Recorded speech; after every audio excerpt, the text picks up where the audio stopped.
नमस्कार शेतकरी बंधूंनो, स्वागत आहे तुमचं आजच्या या नव्या व्हिडिओमध्ये। खूप दिवसांनी व्हिडिओ बनवतो आहे आपण। व्हिडिओ बनवण्याचं कारण म्हणजे आपण या ट्रॅक्टरला साधारण एक 7-8 महिने यूज केलेला आहे। याचा परफॉर्मन्स कसा वगैरे आपण त्याला सांगणार आहोत तुम्हाला। मित्रांनो, आपल्याकडं तुम्हाला तर माहिती आहे, पहिला कुबोटा 21 आणि नंतर स्वराज टार्गेट 630 हा ट्रॅक्टर होता। नंतर ते दोन्ही विकल्याच्या नंतर आपण हा ट्रॅक्टर घेतला आहे। या ट्रॅक्टरचे साधारण आता 373 तास झालेले आहेत। तुम्ही पाहू शकता 100 मिनिटाचा तास आहे याचा, बाकीच्या ट्रॅक्टरचा 60 मिनिटाचा तास राहतो। ट्रॅक्टर बघायला गेलं मीडियम थर्ड आणि एक साधारण 13-14ची रेंज पकडली तर ट्रॅक्टर हा 1.25 लिटर 1.5 लिटरचा ॲव्हरेज देतो। आणि 2000 RPM रेसपर्यंत चालवला तर साधारण 2च्या आसपास ट्रॅक्टर ॲव्हरेज देतो। हा रेसवर ॲव्हरेज बरेच डिपेंड आहे ट्रॅक्टरचं। ट्रॅक्टरला मेंटेनन्स वगैरे बिलकुल काही नाही आहे, आणि थोडा जरी काही मेंटेनन्स असेल तर कुबोटा शोरूमची जी टीम आहे पूर्णपणे सहकार्य करते। म्हणजे एक अगदी एअर फिल्टर जरी जॅम झालं किंवा साधारण रेडिएटर जरी जॅम झालं तरी स्वतः येऊन ट्रॅक्टरची देखभाल करून टोटल काय असेल ते शोरूमतर्फे करून देतात आपल्याला।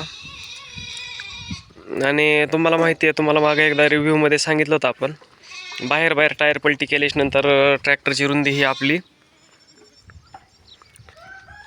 4 फूट होते आणि पुढं आपण 3च फूट ठेवलेली, कारण आत्ता पाळ्या वगैरे तुरीतल्या चालू आहेत।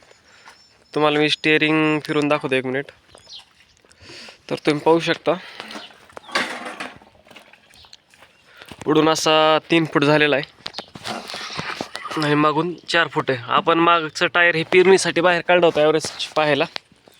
एक साधारण 450 रुपयामध्ये 2.5 एकर पेरणी केली आपण 15 इंच सारे टाकून या अवजाराने। मीडियम थर्ड गिअरवर एक 13-14ची रेस होती। ॲव्हरेज एकदम कडक देतो ट्रॅक्टर, आणि ॲव्हरेज हे ट्रॅक्टरच्या रेसवर वगैरे डिपेंड असतं। जर तुम्ही 12-14 वर जर चालवलं तर ट्रॅक्टर हा 1001% ॲव्हरेज देणार। जर तुम्ही 2000चा RPMवर चालवलं तर ट्रॅक्टर तुम्हाला कुठं ना कुठं ॲव्हरेज द्यायला फरक पाडणार, 2च्या हिशोबात चालणार।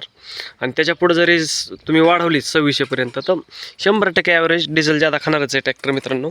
आणि पाहायला गेलं तर आपल्याला ट्रॅक्टरमध्ये प्रॉब्लेम हा कोणताच आलेला नाही।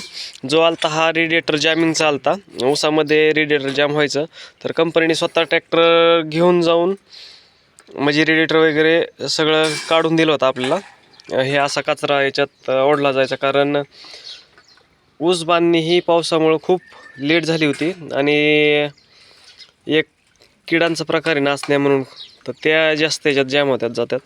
तर सगळ्या टोटल ट्रॅक्टरमध्ये जातात त्या, ह्याच ट्रॅक्टरचा काही प्रॉब्लेम नाही तसं। बाकी सर्व्हिसिंग वगैरे सोडून काहीच कसलाच प्रॉब्लेम नाही। कुठं दुसऱ्या ट्रॅक्टरवानी चेशीचे नट दिले नाही की काय नाही, एकदम ओके ट्रॅक्टर चालतोय मित्रांनो। तुम्हाला कसला प्रकारच्या कामाचा वगैरे डेमो वगैरे जर पाहायचं असेल तर तुम्ही कमेंट करून सांगा।